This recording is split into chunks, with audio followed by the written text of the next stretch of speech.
After the Civil War, Europeans began to settle on the Oregon coast. Before long, salmon canneries lined the banks of most coastal rivers. Because the fishery wasn't managed, salmon runs began to suffer.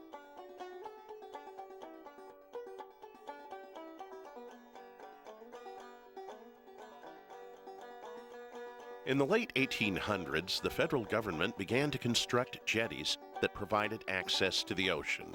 This also sparked the building of a fleet of ocean-going wooden salmon trawlers. Trolling became an effective method to harvest salmon in the ocean. Salmon trolling is a hook-and-line fishery.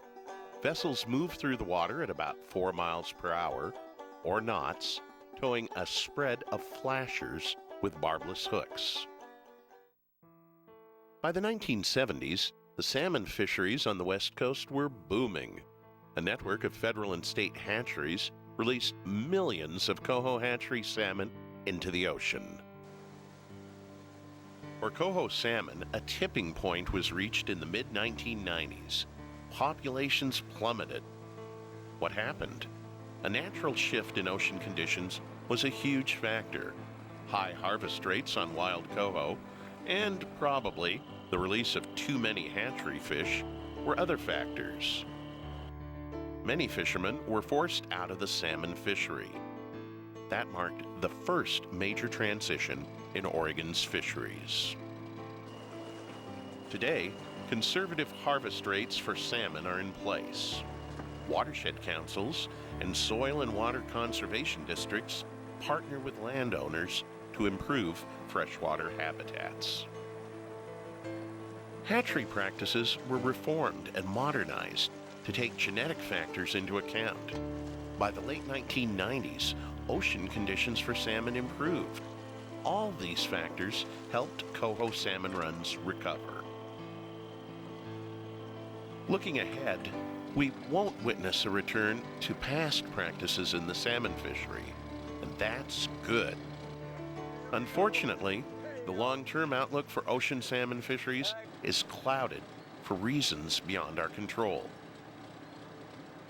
Salmon fisheries are managed on what's called weak stock management. And that means that it doesn't matter how good everything is doing on all of the runs, on all of the rivers up and down the coast. If you have one stock that is at a trigger level for closures, it closes the whole ocean down for everybody, for all of those rivers, because the fish commingle when they're in the ocean. Fishermen worked with scientists from Oregon State University, NOAA, and the Oregon Department of Fish and Wildlife to establish a program called CRUISE. Through a DNA testing program, tissue and scale samples are taken from individual fish to identify which runs of salmon from which rivers are being caught in the ocean. That's done during the fishing season. By identifying which runs of salmon are being caught at sea, the fishery can be steered away from weaker runs of fish to the more plentiful stocks. Still, salmon are vulnerable because they are anadromous. They emerge from the gravel in rivers, spend their early lives in fresh water, go to sea, and return to fresh water to spawn. That same fascinating life history makes some smelt runs on the West Coast vulnerable. So, the salmon runs originating in California in particular are impacted by water management practices, droughts, climate change, impacts of dams, and the loss of freshwater habitats. Thankfully, Oregon's other ocean fisheries face far fewer challenges than salmon.